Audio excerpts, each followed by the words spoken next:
What's up, guys? So kind of wanted to do an overview on the brake setup on the Cobra. I finally have it pretty much completely done now. I got the fronts done and the rears. So up front here we have the Full Tilt Boogie Racing 14-inch wilwood conversion kit. So we get a 14-inch rotor, 4-piston caliper, really nice setup. This is the 2-piece bolt together. This is their lighter weight rotor. So originally when I had this on the car, it had the street version, which was a 1-piece rotor, and that was pretty heavy.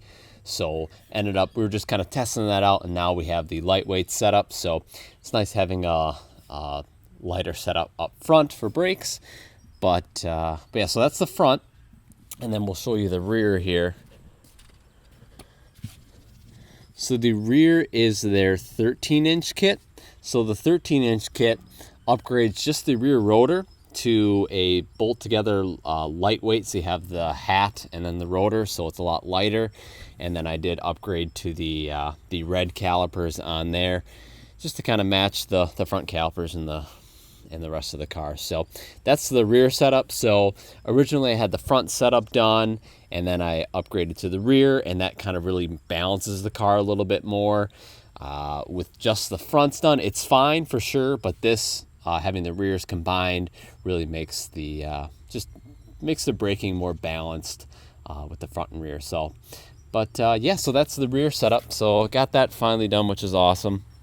And lastly, I'll show you, so on the 0304 Cobras, we have an actual like duct here, and I'll show some pictures of what it looked like installing it. But I added some brake duct hosing, some cooling for the brakes, so if I ever want to track the car, we'll be set for brake cooling. And I'll show a picture. It basically just blows air onto the rotor there and cools it off. You can kind of see it in there. But so yeah, so I wanted to have it prepped and ready to go just in case I ever go to the track.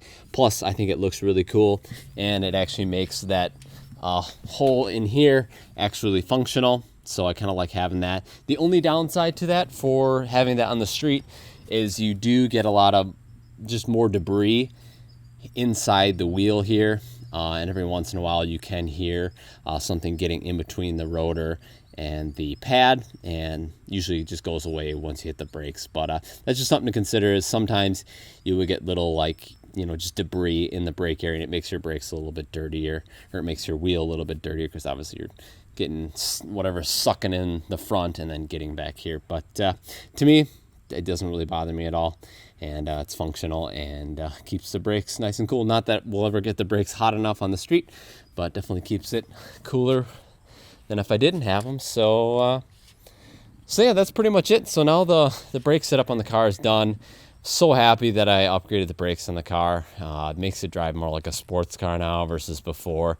The stock Cobra brakes are really atrocious. And once you've experienced good brakes, I experienced GT350R brakes on a standard S550 Mustang GT, and the difference when I went and drove that car and then went and drove the Cobra once I had the stock brakes, that's when I really realized, like, wow, these Cobra brakes are really, really bad. So yeah, so these brakes are a great bang for the buck. It's not going to break the bank. You can get some Brembos and stuff like that, but they're definitely going to be a little bit more expensive. I think the Willwoods look great up on there, and probably going to break just as good as those would. So but yeah, and one thing to consider is that with the 14-inch kit, you do need an 18-inch wheel. The rear is fine, but you'll definitely want to go with an 18, which I think 18s look better on the new edges anyway than a 17-inch wheel. But yeah, so anyway, guys, hopefully you enjoyed the video. If you did, please give the video a thumbs up. Definitely consider subscribing. That helps me out a bunch, guys, and we'll see you guys in the next video.